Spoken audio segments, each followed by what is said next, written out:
અખાત્રીજના અવસર પર ખેડૂતો માટે સારા સમાચાર સામે આવ્યા છે। આ વર્ષે ગુજરાતમાં સારો વરસાદ રહેવાની અને ચોમાસું વહેલું બેસી જવાની આગાહીકાર અંબાલાલ પટેલે આગાહી કરી છે। 24 મે સુધીમાં અંદમાન નિકોબાર ટાપુમાં ચોમાસું બેસી જશે। ગુજરાતમાં મૃગશીર્ષ નક્ષત્રમાં ચોમાસું બેસી જશે। ગુજરાતમાં જુલાઈ અને ઓગસ્ટમાં સારા વરસાદની આગાહી કરવામાં આવી છે। આ વર્ષે ગુજરાતના ઘણા ભાગોમાં વરસાદ 106% થવાની શક્યતા છે। ગુજરાતમાં 700 mm કરતાં વધારે વરસાદ થશે।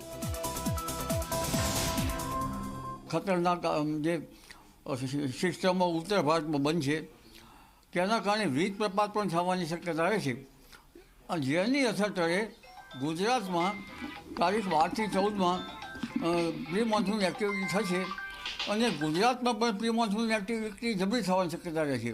એટલે આંધી વંટોળનું એક જબરજસ્ત જે ગતિવિધિ છે તે આવી રહી છે। 24થી લગભગ 5મી જૂન વચ્ચે પણ એક જબરજસ્ત ગરમી સાથે રોહિણી નક્ષત્રનો વરસાદ રાજ્યના કેટલાક ભાગમાં પડવાની શક્યતા છે।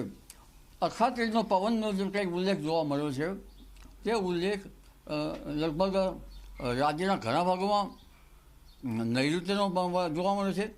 કોઈના ભાગમાંથી પશ્ચિમ નૈઋત્યનો જોવા મળે છે અખાત્રીજનો પવન।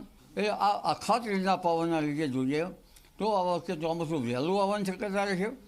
નૈઋત્યના પવનથી ચોમાસું વહેલું આવે છે।